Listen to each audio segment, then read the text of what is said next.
កម្មភាពអប់រំអ្នកបើកបរបញ្ច្រាស់ទិសចរាចរណ៍ទៅខាងក្រោមស្ពានមរតកតេជោរាជធានីភ្នំពេញ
អត់តោបង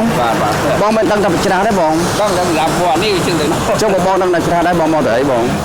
បាទជាត្រៃចឹងតអប្រូនេះតែបាទចឹងខ្ញុំសូមសំណងបងឲ្យបងចូលរួមប្រមាថចរាចរណ៍ទាំងអស់គ្នាបងណាបញ្ជីនៅគ្រោះថ្នាក់ខ្លួនឯងនិងគ្រោះថ្នាក់នៅដទៃបងណាចឹងចាប់ពីថ្ងៃនេះទៅ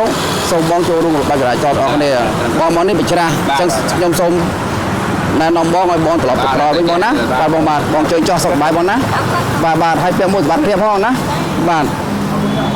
បងដឹងតែបច្រាស់ដែរបងគឺកាត់តាមនេះចិត្តមិនអញ្ចឹងបងណាអញ្ចឹងខ្ញុំសូមអប់រំបងសូមឲ្យបងចូលរួមរបាច់ចរាចរណ៍ទាំងអស់គ្នាចាប់ពីថ្ងៃនេះទៅបងណាអញ្ចឹងការបច្រាស់ទី1វាអាចធ្វើឲ្យខ្លួនឯង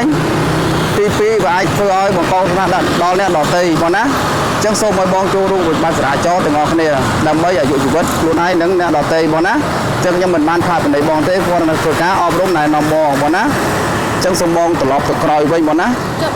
ទីដំអត់បានទេបងស្រីណាអញ្ចឹងចាប់ពីថ្ងៃទៅឈប់បងណាបាទបងជួយចោះសុខសប្បាយណាបាទចឹងបងដឹងថាបងច្រាស់ដែរបងដឹងមិនច្រាស់ដែរបងណាចឹងមូលហេតុបានបងនៅតែមកបងខ្ញុំចង់